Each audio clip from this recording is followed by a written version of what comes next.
What's up, volleyball fans? I'm Darren Tipton, and welcome to the VBAdrenaline podcast. Our podcast, we will dive deep into the heart of the game, bringing you the hottest topics, prospects, and a buzz surrounding prep and college volleyball, especially the world of recruiting. In each episode, our crew will spotlight rising stars who are shaking up the national game. Plus, we will serve you the scoop on current events that have coaches and fans talking courtside. Tune in for the episodes that spotlight tomorrow's college stars, new trends in the sport, plus interviews that will keep you informed on the explosion that is volleyball in the USA. You can connect with us on social media, Instagram at VBAdrenaline.com_ and Twitter at VBAdrenaline. Be part of the conversation. Share your thoughts on your favorite players, prospects, and predictions by using hashtag VBAdrenaline. So grab a seat, volleyball fans, and get ready to dive into the world of spikes, sets, and serves with the VBAdrenaline podcast. See you there.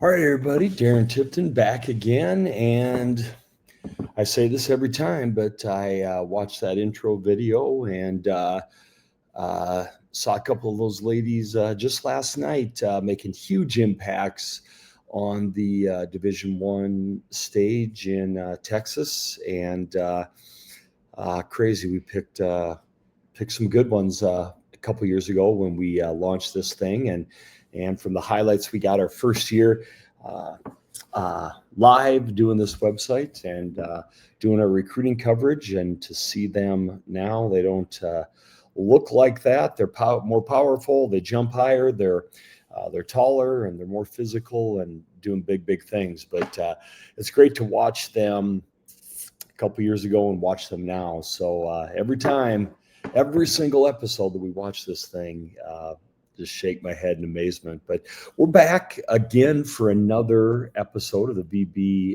Adrenaline podcast, and what we're going to talk about tonight, I want to talk about is we're actually getting back to the roots of what this podcast started about, and we're getting back to recruiting education tonight and lessons in real life, and going back to the class of 2025 edition, and something I do and have done the last couple of years with after my first swing of things and going out in the non-conference season, and it's just a good time, and I reflect, and I guess I go around differently when I go and watch the first month or so of the college season.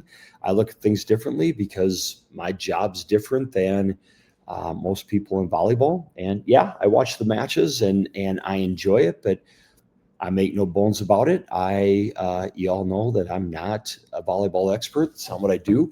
I talk recruiting, and when we started this thing, it was recruiting education, and we're a few years into this now, and I got to see some friends the last couple of days in Texas. I got to see some of the coaches that I'm closest with in this journey, and that have helped teach me a lot about the game, about strategies in recruiting, about assessment, and just to become, I guess I would say, the closest thing that I have to friends in this industry, and acquaintances. But it was a good trip. But I do things differently. I'm not obviously here for the X's and O's. I am here to hopefully increase the popularity of the sport in my own way, bringing in a different kind of population, a different viewership. But I also am here for recruiting education and to bring the most thorough and comprehensive recruiting evaluation in the industry. And so when I go during non-conference, A big thing that I do is I watch freshmen, and it's not being pessimistic, it's not being negative, but what gets lost a lot in the shuffle of the new season and the march to the Final Four, and what doesn't get talked about, is the freshmen that aren't playing and the growing process of college sports. And it's the part of the recruiting education that I and we really try and focus on. And now we're on to still the 27s. A lot of you still have decisions to make, and a lot of you, none of you have signed letters or aid packages or whatever we're calling them now. None of you have signed on to a school.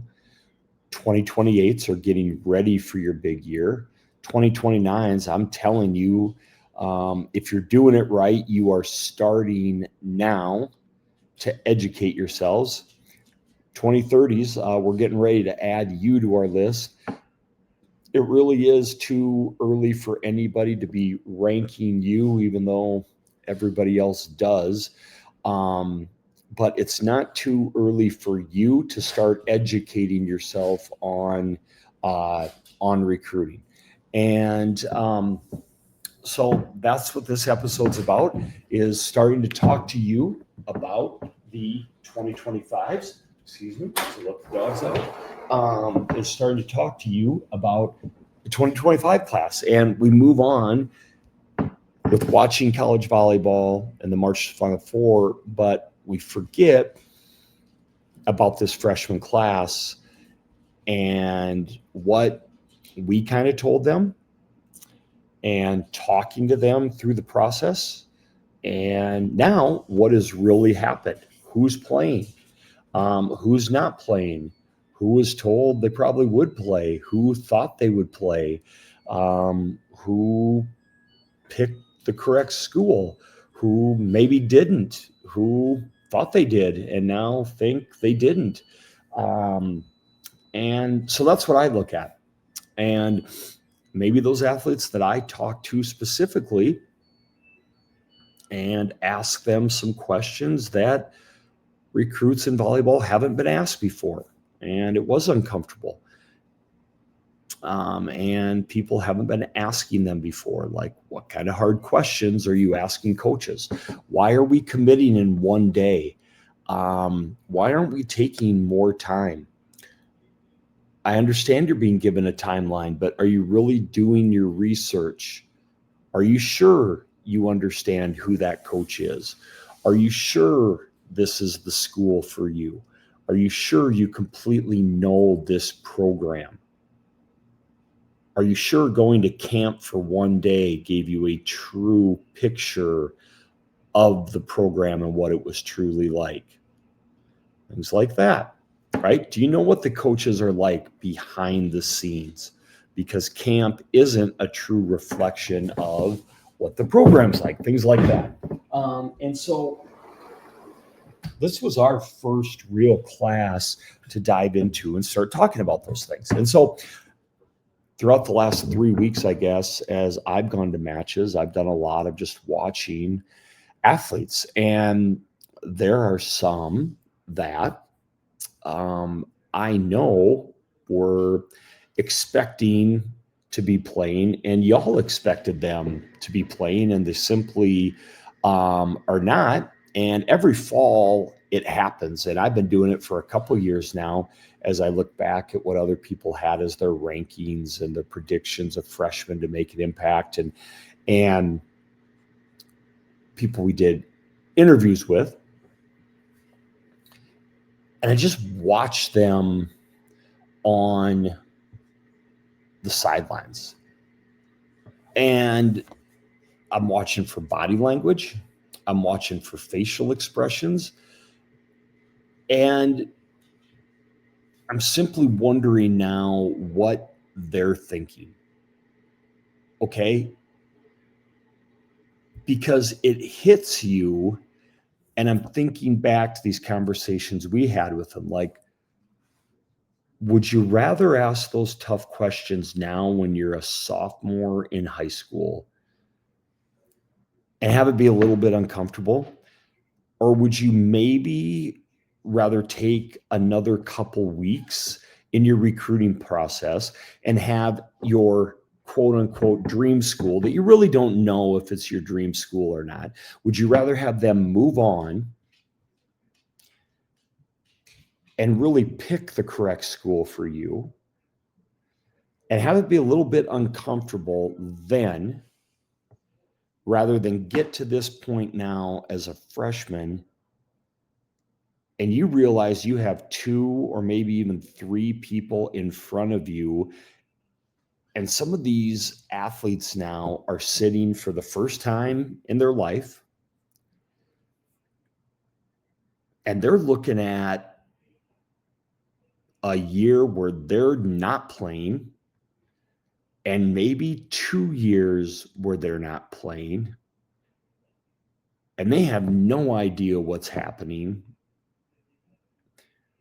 who the school's bringing in, right? Who the coach is bringing in, transfer wise, etc. And I'm just wondering what they're thinking now, right? I'm wondering, would it have been worth waiting, or their parents asking different questions and taking more time? Or were they told that, right? Were they told this could very easily happen? And I want to be very clear on this podcast and this episode. People, this is not the coach's fault. Okay.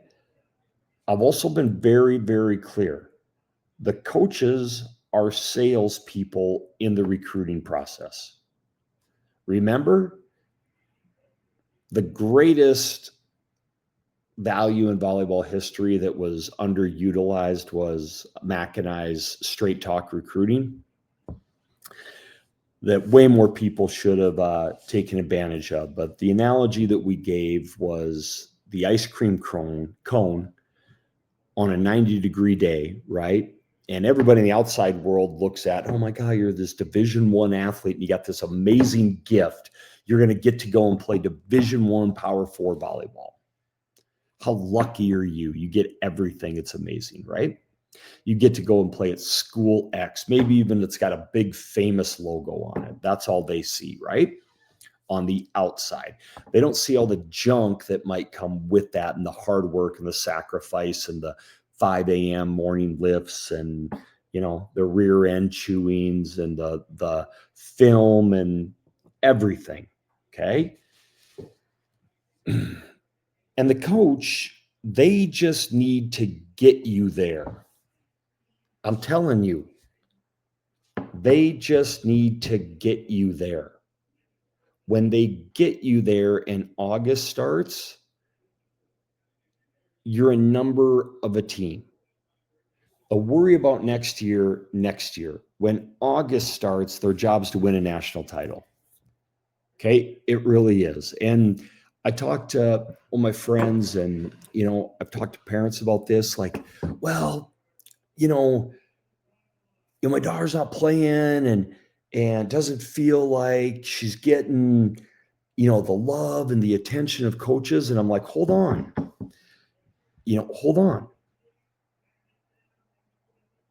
A couple of years ago, your daughter was up for Player of the Year, like in high school.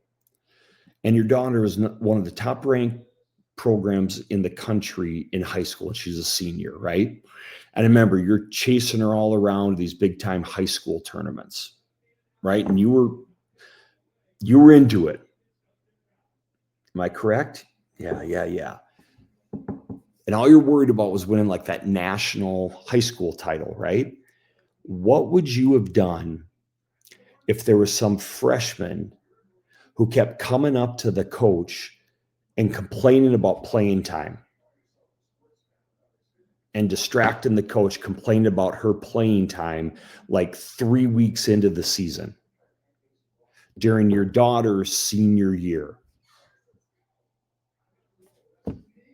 He'd have been like, wait your turn, right? This is Jenny or Stephanie or, Billy Joe's year.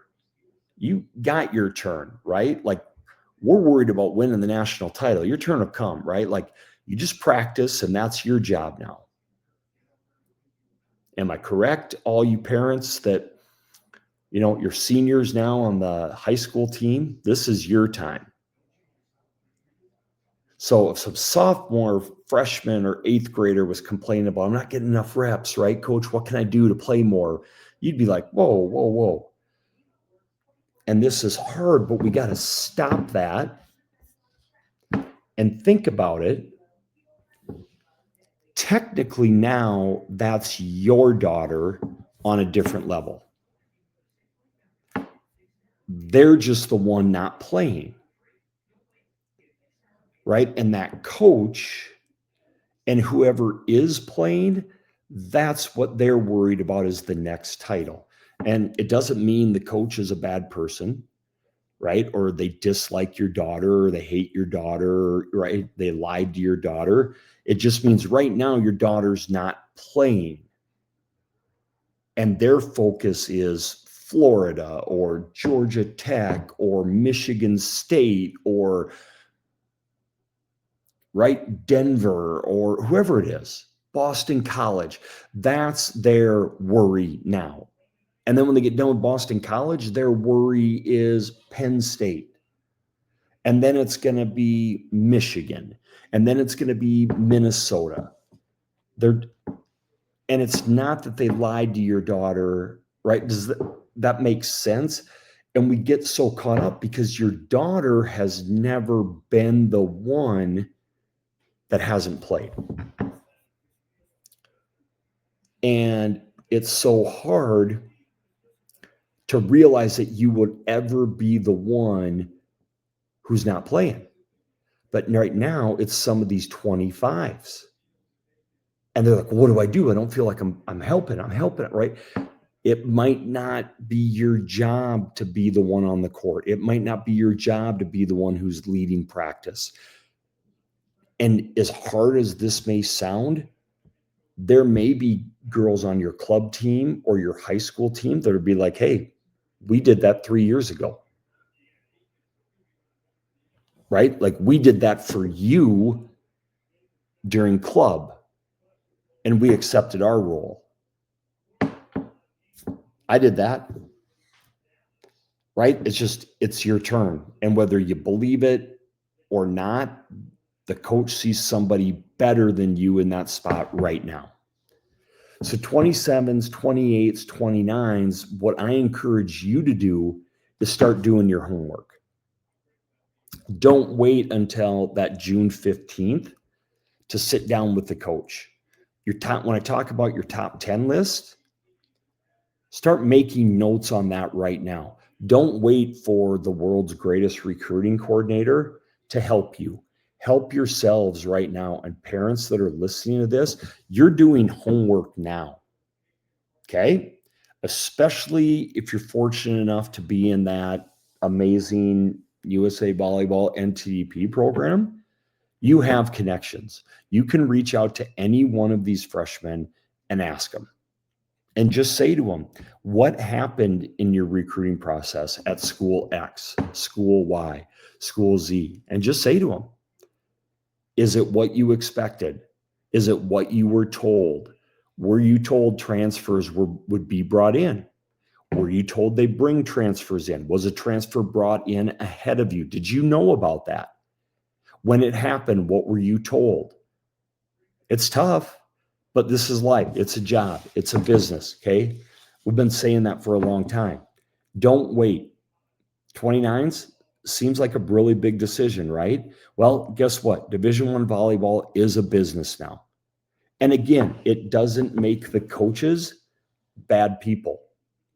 It means they're the leaders of a company and their job's to make that company as successful as possible. And you can be an integral part of that, but you got to understand. And maybe that one school that you've had a poster on your wall since you were 6 might not be the school that you're meant to go to. You may need to be more broad in your search, but that's up to you. Okay. So again, asking these 25s, did you really do all the research that you should have done? And they're the only ones who can answer that. Okay. Because the answer that we have gotten from many of the girls, the last young ladies, the last couple of years in the portal is we didn't take enough time. And that's on them. Okay. So as we go around, that's pretty heavy stuff to open with, right? But it's some things that you can control. Now, there are also freshmen that are like, I wasn't ready to play, and they're okay with it. That might be you. Okay. That might be you. But a lot of you that are going through USA volleyball type stuff, that are buying into all these rankings, okay, that, you know, all the preps throw out, and you've been told forever you're making all whatever teams, okay, you're expecting to play. And if that's something you have to have, you better be sure where you're going, because it doesn't always happen. And you could be very, very, very, very good, and you might not play. All right. So our lesson number 1 is, are you asking enough questions in the recruiting process, before the recruiting process? And you can ask questions before June 15th.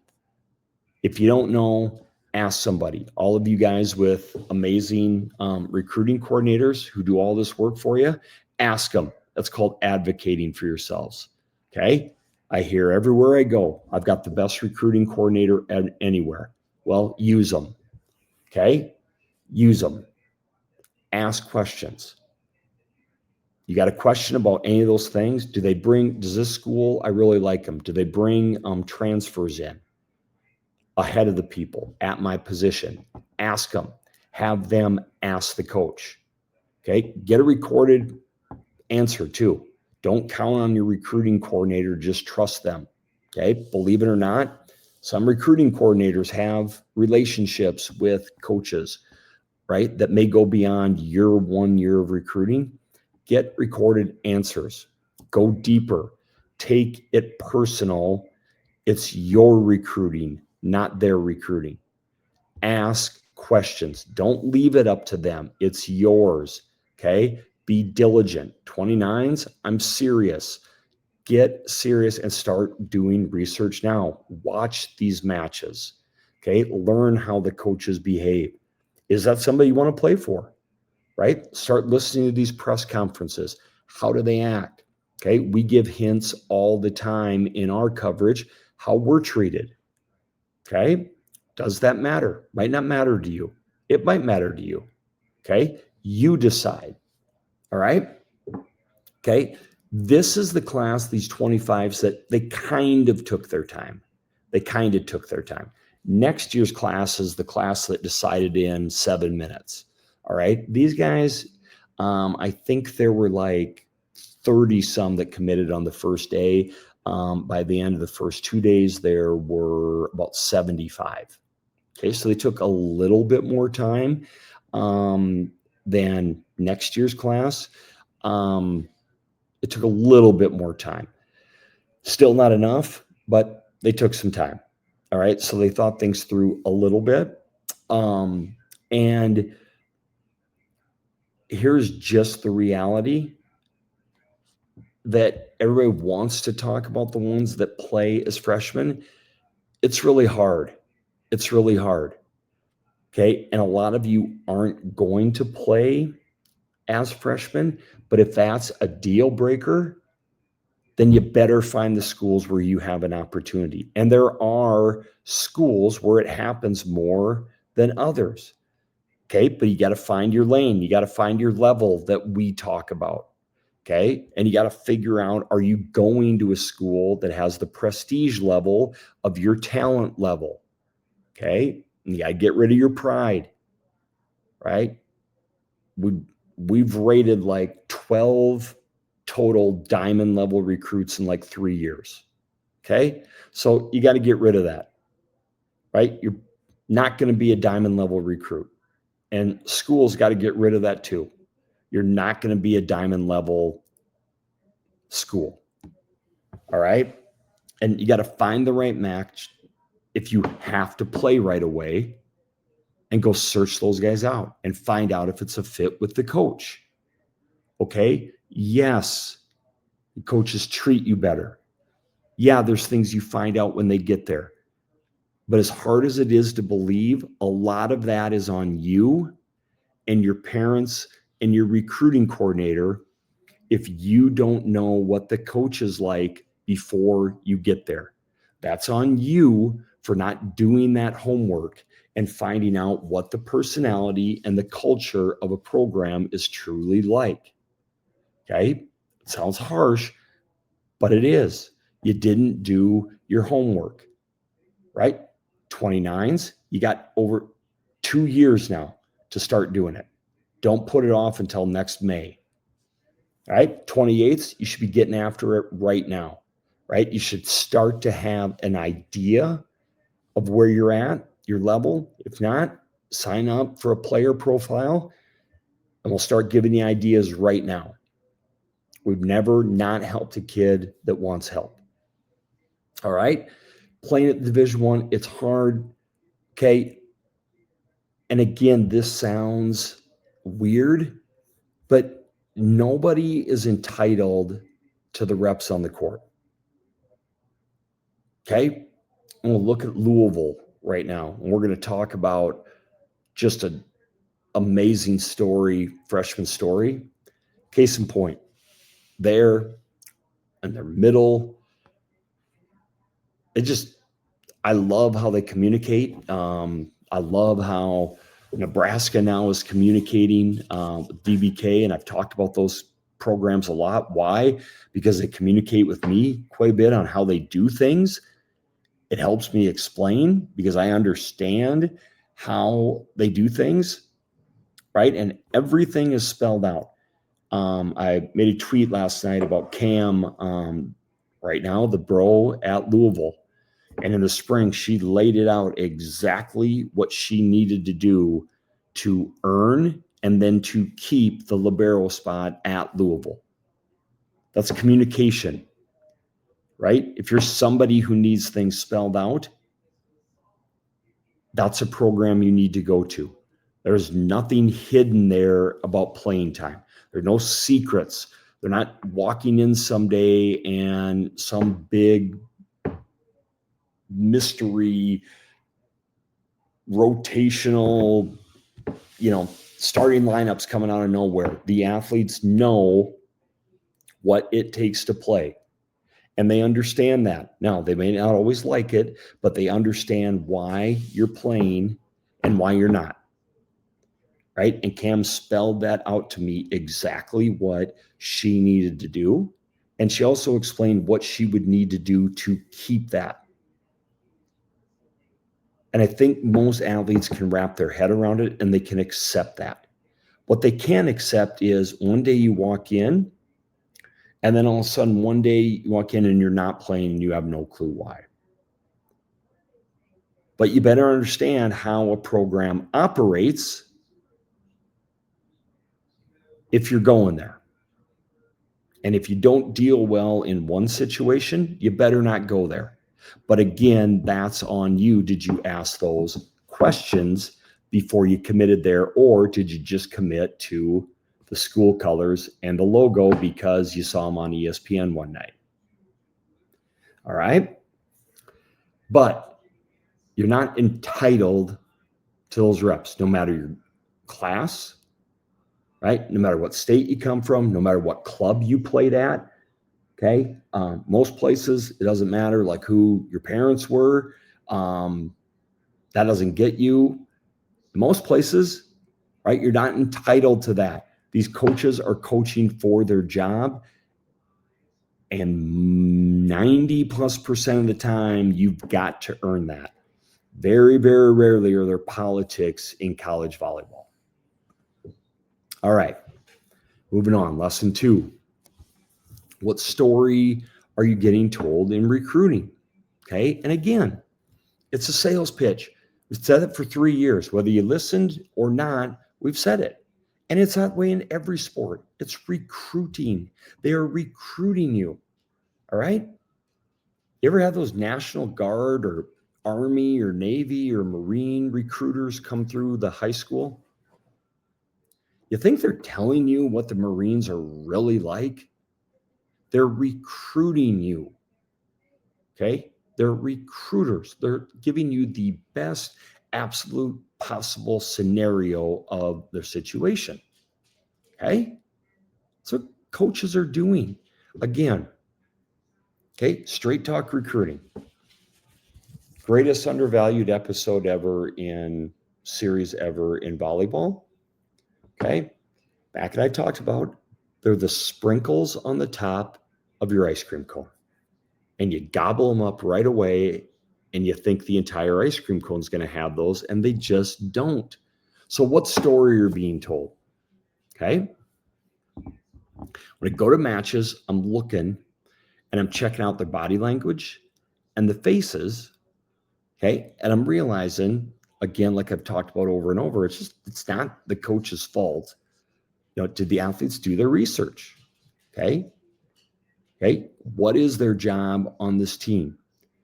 And underclassmen, are you taking notes on what you're seeing? Okay. But I've had athletes, I promise you, that are like, I need a coach that's going to hold me accountable. I need a very structured program, right? I want morning practices. I want accountability right now. Okay. And I need a tough coach. Okay.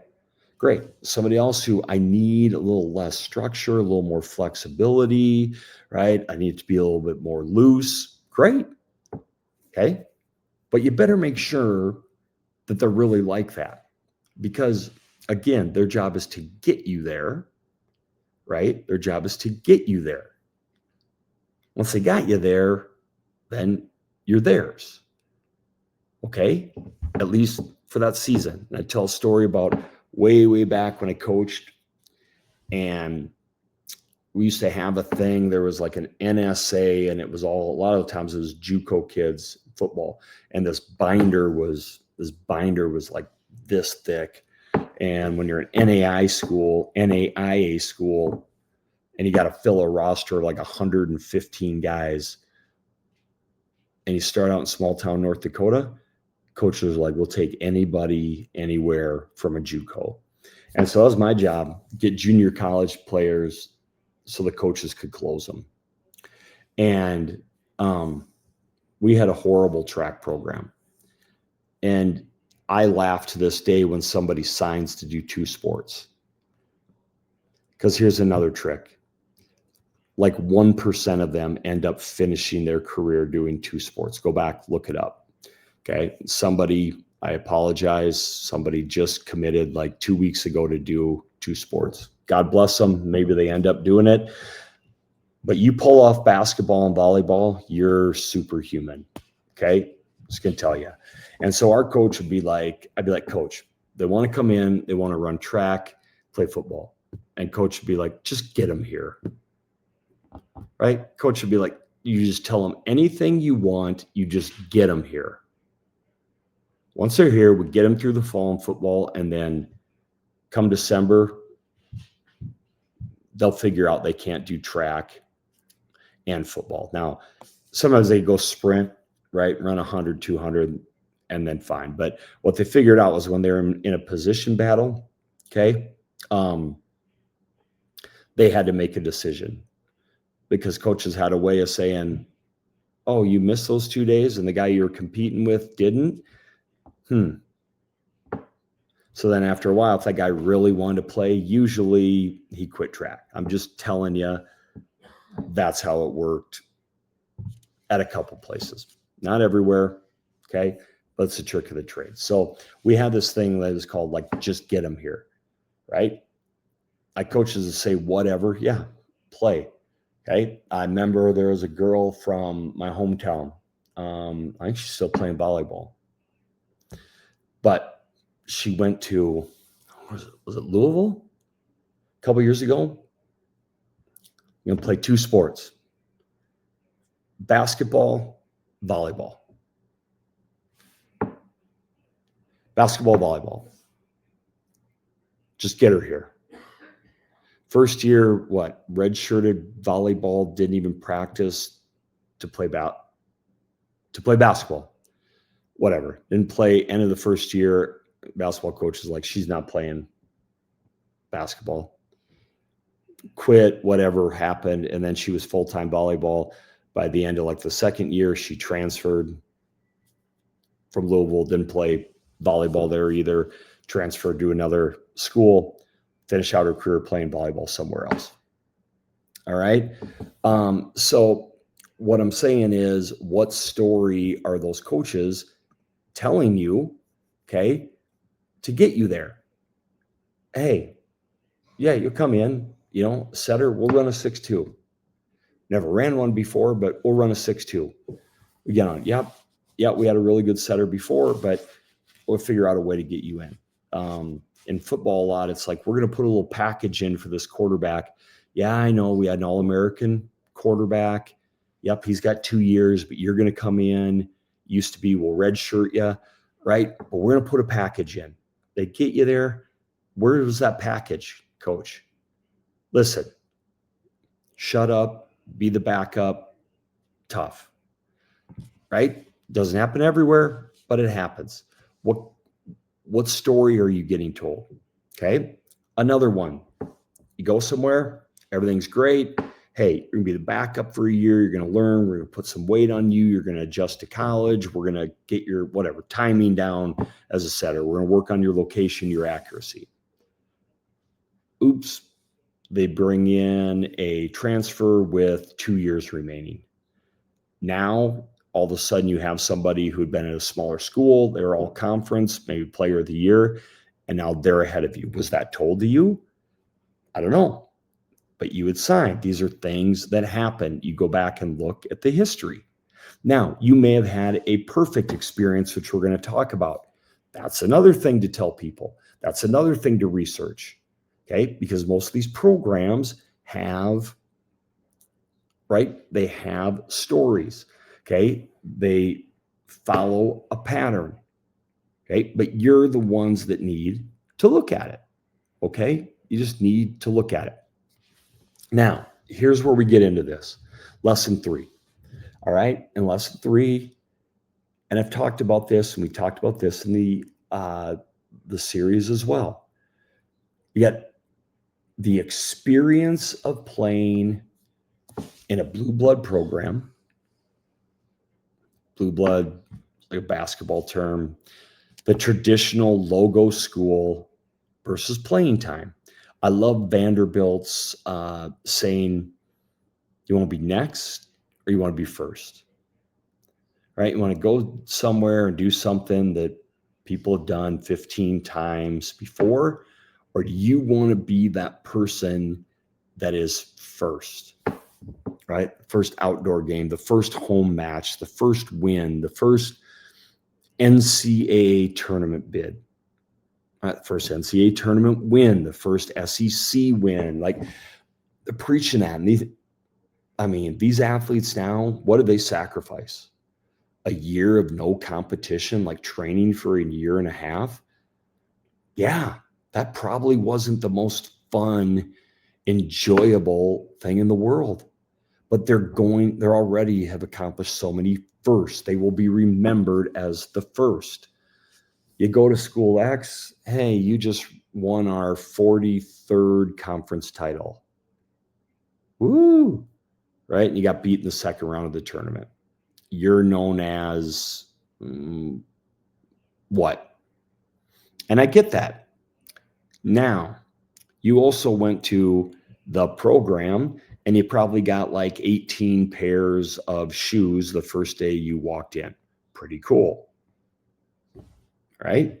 You probably rode on a private plane. Okay. You probably received a lot of extra things the other schools didn't. You have a great practice facility, your own dining hall, right? The place that you live. Anytime you're probably getting set up after, right? Internships. Your course load's probably fairly easy. All of the things of college are easier because you go to that school. You have that. Expectations are different, good and bad. Okay. But, and I saw this a few times on the whatever 6 matches I've been to. And it hit me, and it was ironic that I would see players at logo schools, and it hit me that literally in those, like the first serve showcase where there's 6 teams. And I remember going back and I was looking through some of our notes and some of our first articles and our PPV lists, class of 25. And I'm like, oh man, X is sitting on the bench. And that girl who's playing in the next match is starting. Yeah, that team's not ranked as high, but that girl's going to start all year. And that girl who's sitting on the bench for this team probably won't play all year. And she was the first one that school offered. So literally, if she would have taken that offer, she would be the starting setter right now. And she's going to watch that girl play the entire match. And she's not going to play this entire season. Right? First, took the opportunity. She's going to play for a team that's going to the tournament. Who knows what's going to happen? And remember, only one team's going to win it. Okay? So your Penn State, your Nebraska, your Texas, your Pitt, your Kentucky, your Louisville, all those great programs, you get All-Americans. One of them is going to win it. All the rest of them are not. They're going to lose somewhere. So I can go to, well, we're going to talk about Calissa Blackshear because it's an amazing story. Okay? So she takes that offer and starts from day one. And somebody else goes to another school and sits because there's an upperclassman or a transfer or something else, right? And isn't going to play all year. Well, there's only one school that wins the national championship. So Louisville could get to the Final Four, the Elite Eight, and so could, I don't know, put whatever, logo school X could get to the Elite Eight as well. They got the same thing. Louisville's one dang well-funded, great program with one heck of a following as well. And Calissa Blackshear got to play the entire season as a true freshman from day one. What did she not get? Great opportunity. Right? Creighton last season. Elite Eight. Pretty good opportunity. Pretty amazing fan base to play in front of. Right? Those athletes got just as much as 90% of the NCAA. Okay? What, 2, maybe 3 schools got slightly more? They got to play early. So there isn't a huge difference is what I'm saying when it comes down to that. And I'm looking and like, this girl all the way through prep volleyball was ranked higher, got way more awards, was told she was so much better by the rankings, the recruit, whatever. Got all these made up all tournament, blah, blah, blah. Played in the All-American game. This girl was always behind. This girl is playing on a ranked Power 4 team, getting treated just as well from day one. So which one do you take? What's the benefit? What is really the benefit? You know, and that's the be first or be next. And the other thing is you wait and you sit, and there is no guarantee anywhere. That girl who starts day one at the quote unquote smaller school, there's no guarantee she plays year two, but she sure got to play year one. There just isn't a guarantee anymore, right? That they can't make a promise. That there's very few programs that can, because when they have a chance to get better, coaches have to take it. They just do. It's their job on the line. All right, lesson 4, and I love this one. Culture fits mean way more to me, at least, than facilities or a logo and these are also a couple that the rankings people missed. And Abby Hayes, love this, what she's doing for Creighton. And a lot of them, I don't care what their rankings are right before they go off to college, because y'all know what happens, right? With like Blackshear. I put this in an article. Take a picture of the rankings like June 1st. Okay. Take a picture of the rankings June 1st and hold on to them. Okay. Because what happens is like Ireland Real. Okay. Ireland Real was not the number 4 player in the country. Like California, they even had her like 10th. And then all of a sudden they find out that Texas and Wisconsin and Stanford are recruiting her. And then amazingly, they get a bump. Okay. Blackshear was like in the hundreds ranked, and so was McCoon. And they got another one coming. They are the staff of finding these recruits that the preps are so much smarter than the Louisville coaching staff. And they're all in the hundreds and the 80s, and their belief on getting local kids. So McCoon, we could have put on here as well, but Blackshear was an amazing story. So first of all, we need to know with Blackshear, she didn't go to a private school for high school. She played with her local school. And I actually went to see her because I got to know her dad. And she's just a great athlete. I love stories like that. And after I got to know her a little bit, not a big interview person, just let's be in her own little world and do her thing and tight with her friends. And she needs to be in the right culture, and she is perfect where she is, just letting her do her thing. And I met her at nationals. She's told me no for interviews like 15 times, and I'm okay with it. But I met her father, and, obviously a big fan. He'd send me updates when she was in high school, but she played with her high school team, and I saw him at the Durango last year, and they were not good, but she wanted to play with her friends. And so in high school, that means what?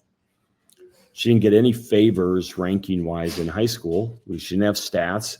They weren't making the finals of any of these tournaments, right? So she wasn't getting all tournament, wasn't getting any recognition awards that way. So they don't, again, people, and whatever, get upset. I obviously don't care. I don't They don't rank based on how good you are. They rank on stats, right? How your teams finish. Okay. And if your team's not playing in the finals because you didn't recruit an entire new roster, okay, then you're not getting noticed. She got to play with her school team, which made her play 6 rotations, which made her a better volleyball player. And oh my goodness, the 2 matches I watched them play in Durango, she had the best time with her high school friends. And after I got the verbal and she's ready to sign, I think Louisville's great with that. That's just how their coaching staff is. They knew what they were getting. And she's an amazing kid. That's part of who Calissa Blackshear is. As a kid, she'd rather play with her friends and get better. And she got to play all the way around than transfer to some private school and play with girls she doesn't know just to win some tournament that doesn't mean anything. That's who she is. And so, and in club, I literally had to go to 2 different matches before I got to see her take a swing. So she played middle, and she played with somebody else who was ranked like 180 spots higher. And she just blocked and did her thing. And I had to come back 2 hours later to get more highlights just so I could watch her swing. But the first match, she had like 5 blocks, got touches on like 6, 7 other balls. And she moved so fluently that you could tell. And when she ran every single route hard, even though she didn't get set one time, right? Now, somebody else got like 36 swings, but she ran every single route hard and she jumped full speed every time. And she got touches on multiple balls. And like I said, had multiple blocks. And then I came back later to get highlights, and I finally got highlights of her getting 2 swings. She got more swings last night against Texas as a freshman than I think I saw her get in her entire club career of the matches I watched. But people that know the game and do this as a career and get paid for it, okay, they seem to know a little bit more about her potential than rankings sites did, okay? So maybe just don't, religiously follow the ranking sites like y'all do, okay? And when you repost them like they are the gospel, right, according to prep, just don't. They're literally made up entertainment that don't mean anything, okay? We had Ireland Real as the number 1 evaluated prospect. One of the rankings had her as 14th or 19th. They had her as 36. Okay. And they had her as 36. And then they figured after Wisconsin, Texas, and Stanford had her as their number 1 prospect or the number 1 target, maybe 36 was a little high. So they might want to drop her. But so they did bump her to 14. But they are the site that gets cited on social media by the experts. So the experts cite that, but what do they know? I mean, so I guess Wisconsin and Texas need to get smarter, and you would think Texas would go after the number 1 player in the country, right? But I guess they're okay going after the 14th best player. So as we go back to this, Blackshear starts day 1. Abby Hayes and it was her and Meester, Chloe Meester, a couple years ago, and Creighton was on her, and every coach was looking at her, and I don't remember what she was exactly ranked, but she was another one who I know Meester was always higher, and should have been. Meester will be great. She just didn't beat out who Louisville has now. But Abby Hayes found a perfect fit in a culture at Creighton where she could come in, and Brian and what they are doing, it was set up for her. And the way she developed her last year of club and got stronger and taller, she stepped in day one and has been one of the top players. The combo that they have it outside, and she gets better every single match, and just isn't talked about yet because it struggled a little bit out of the gate, replacing so many pieces. Watch for her, and we talked about this. She has that opportunity to be, as they've always had, All-American, and they're going to have another All-American outside this year. She has that opportunity to be their next All-American outside, right? And again, undervalued in the ranking system. Okay. And she's a perfect fit at Creighton that will be that next All-American outside hitter because it's a perfect fit scheme for her, right? And stepped in day one to a program that was transitioning with a lot of new pieces. All right. So go look up Abby Hayes, and had other offers to go other places where she probably would have had to sit for a year. Creighton is perfect for her. And if you're not watching the job this young lady is doing at Pitt, and what I love is, let's just give her a call, like kind of the last minute, and say, hey, you want to just graduate real quick and get up here? I mean, kind of needed her. And Maston, the way she is jumping in, and you can't even call her a true freshman. You got to call her like a true senior in high school, because it happens so dang fast to get her classified and to jump in. And I thought she was undervalued as a class of 26, let alone a 25. And the role she's playing, little DS, little serve specialist, getting her in there. And she played phenomenal last night against Kentucky. I mean, think about that, how the transition that she's had to make and handling it the way she has. And she's a huge addition to this class. It was really small for Pitt, and a position they needed, with that front row, the veteran front row that they have, and they needed a little extra bump in the back row, and Izzy Masson jumping in.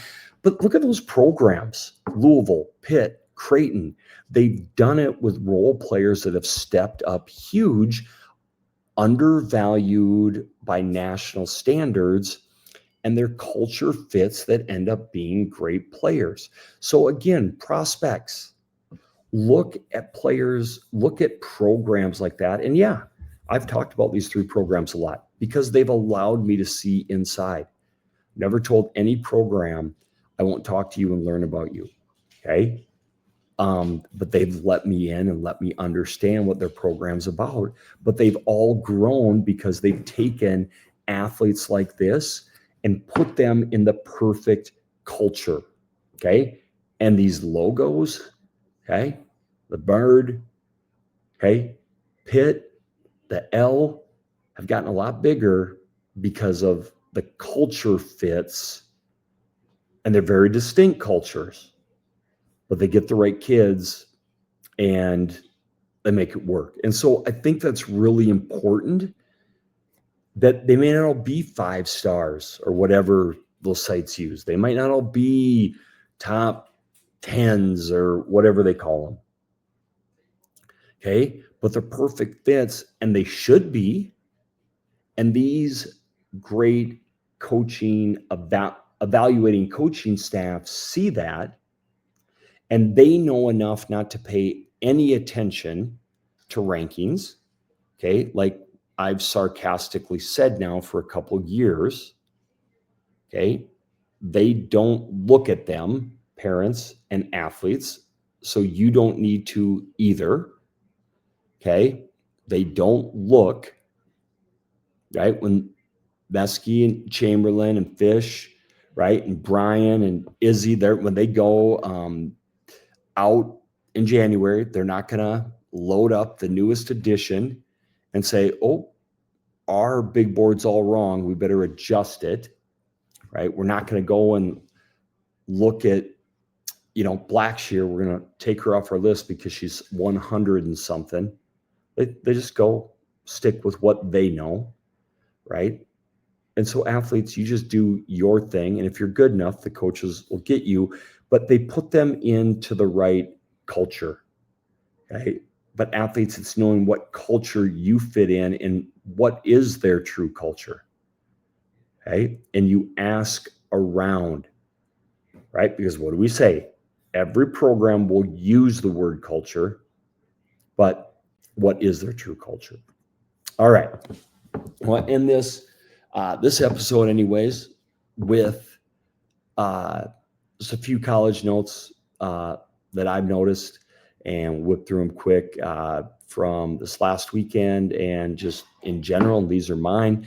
You guys all have probably a lot more hotter takes on this, but man, my question had been Louisville coming in, who had they played? They might have had question marks on what they really had. Well, they proved it. And yeah, that I'm sure was a really tough loss, but everybody walked out knowing that mark them down as a Final Four team. And yeah, that hurts. They probably felt like Kentucky a couple weeks ago. But my thing, the difference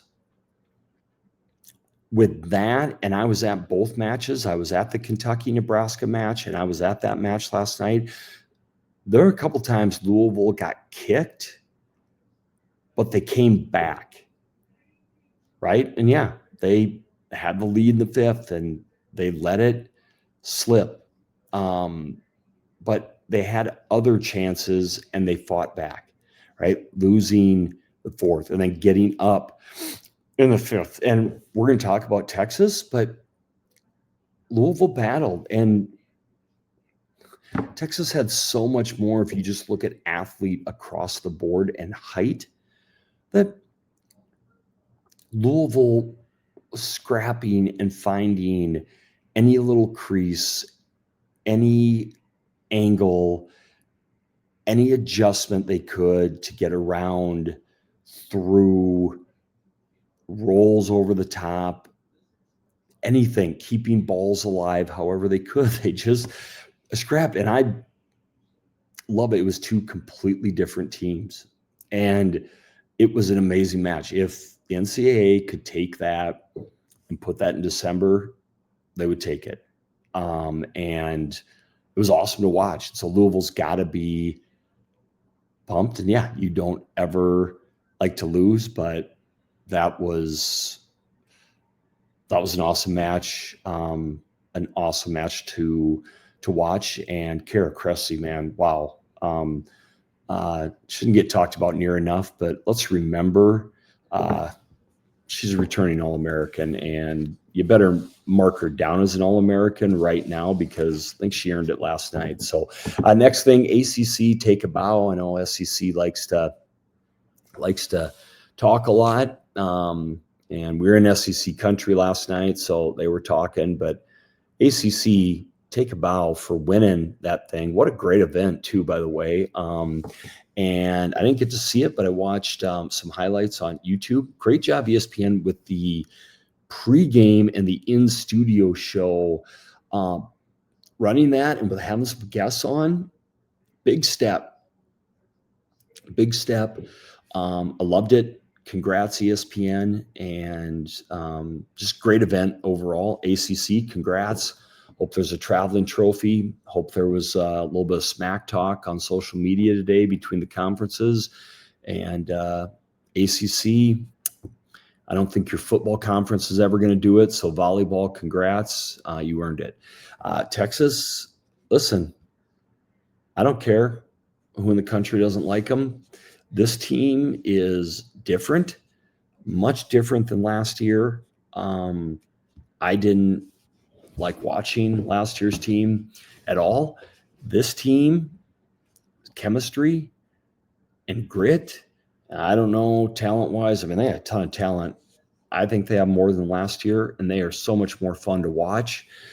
The youngins, they're learning, but when you learn and you play hard and you cheer for each other, I think fans can get behind that. And I don't care what your thoughts are on Texas.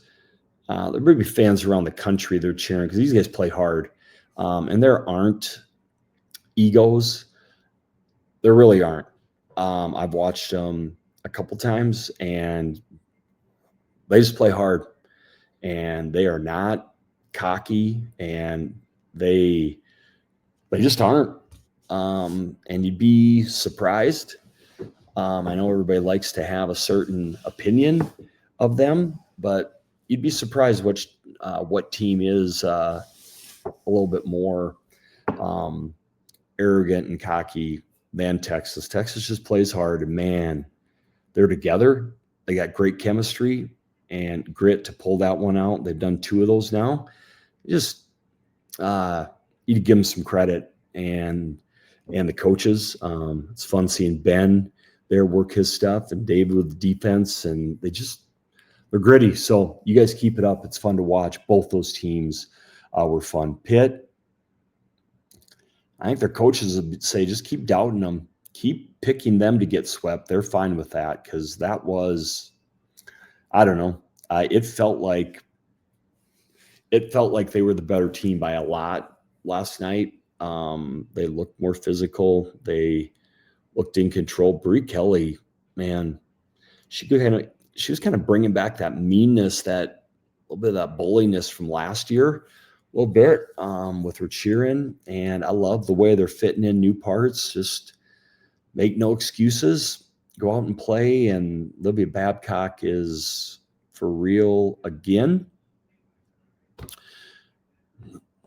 They earned that.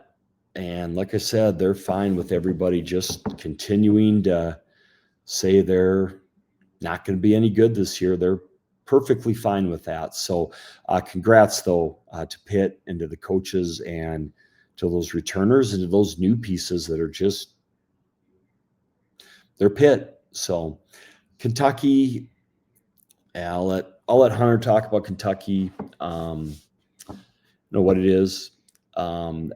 First of all, the Penn State win, people way overblew that. I mean, it was a win, but you have to understand that was a tough night for Penn State. That wasn't a sweep. Kentucky doesn't sweep Penn State at Penn State ever. So to say that was the reason to decide they were going to sweep or easily beat Pitt, I think on the West Coast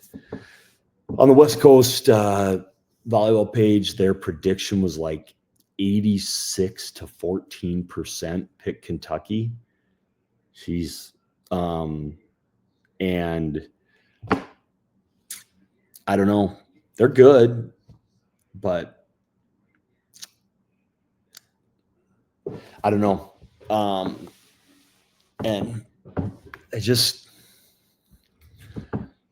somewhere to go. So it was Olivia Babcock was amazing. It's not that Kentucky would try getting enthusiasm and try rallying.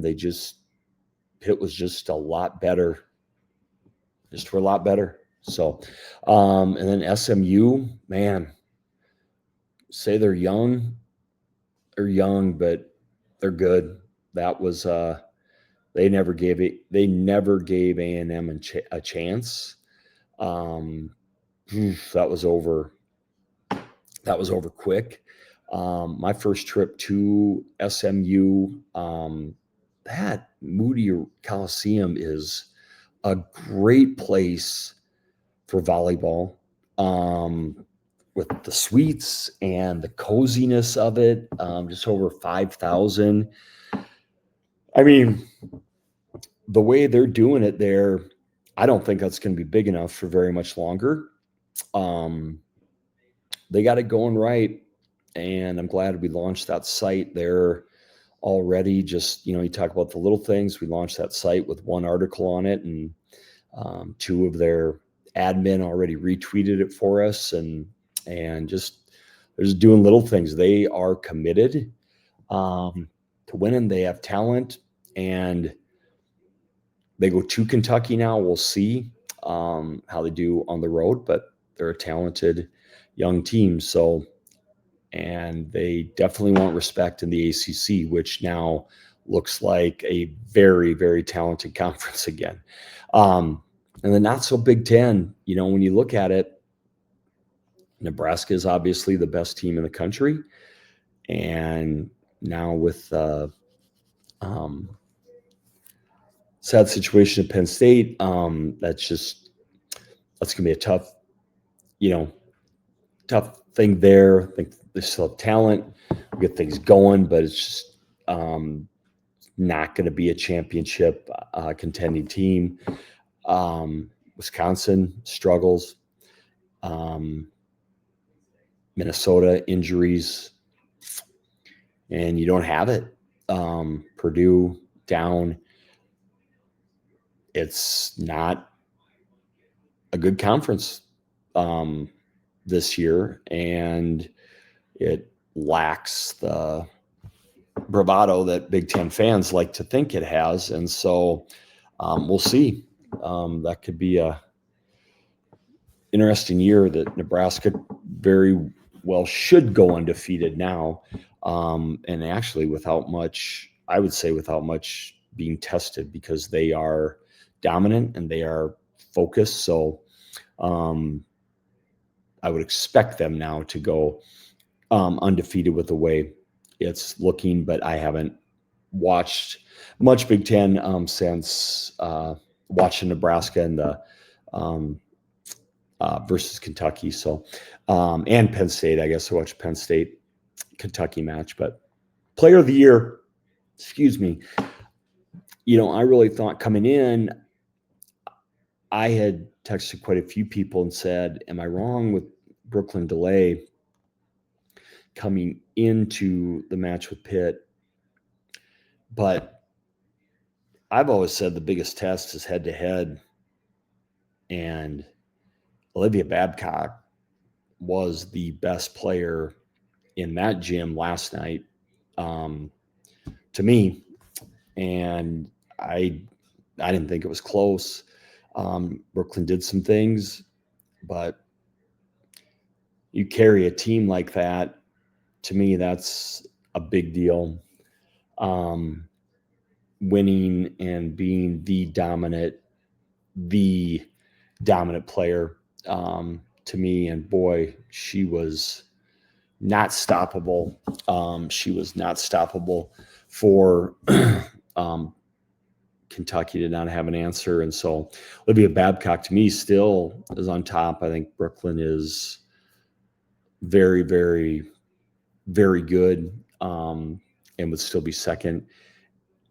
Annie Jackson does things in the middle that are amazing. So that's who I would put as Nebraska's representative. Everybody's going to say Harper, I think, but to me, it's Andy Jackson. Kennedy Martin still putting up numbers and will continue to have a huge stat year for Penn State, even more so now. And while they try and get the outsides going, she's going to have just a huge stat year for them. Next, Harper Murray. I saw some Nebraska podcast today that said, should she be the hands down National Player of the Year? The people that I have spoken to nationally would completely disagree with that. I know she's the most popular player on the most popular team, and the number one team, but they are so deep and can go so many different directions. She doesn't just dominate matches. I know she does a lot, but she's not the best player in the country. You put her on another team without as much well-rounded talent, she doesn't do what she does for Nebraska. And I think Babcock, Brooklyn DeLay would fit just fine onto Nebraska's roster and could do as much, if not more, than I think Harper does for Nebraska. Is just my justification. She has so much around her now. Is she having a great year? Absolutely. But I think the others are just having better seasons and are better all around players. Tori Stafford be next. Texas, another one. They just a lot of weapons, doing a lot of different things, and she was good. She just wasn't like just elite. I'd almost look at Kari Spears. I'd look at almost Kari Spears and what she's doing early on for a freshman. That's nuts. What she's doing. But Tori Stafford, that heavy arm, and but they didn't have to just look at her down the stretch. There were other options, and Kara Cressy, wow, she does for Louisville, especially on that block. It's really, really amazing, and I just think she needs a little bit more credit. So she is definitely one to watch. So thanks, everybody. I know this got long, but recruits, hey, we're going to throw more things in there, but it's really important, and it's a time of year where you can start to watch those things. And again, it comes across as really heavy stuff, but it's not. It's just you need to do your homework, and you may go somewhere and have things like I've had talks with people close with Ireland, and she understands how deep things are. There are different reasons to go to different schools for training, for other things, and you're good with it. You're good with it, but do your homework ahead of time. There's too many resources available now, and there's too many really good programs to not pick the one that's right for you and for you to not be prepared, right? And athletes, it's too big of a decision for you to just not do your homework and do your part. Don't leave it on mom and dad, right? Right? It's a big, big decision. And financially, it's a big decision now. It's a business. And so we point these things out. We're doing it to help you, even though sometimes it comes across, like I said, as heavy and negative, and not. It's not. Coaches have a job. Their job is to load up their team with as much talent as possible to win. Yes, they're helping you for other things in life, but they're hired to win. Okay. And you're a part of that.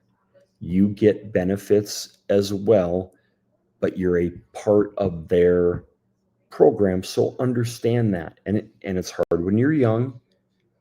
Okay. So parents help them out and help with the education process.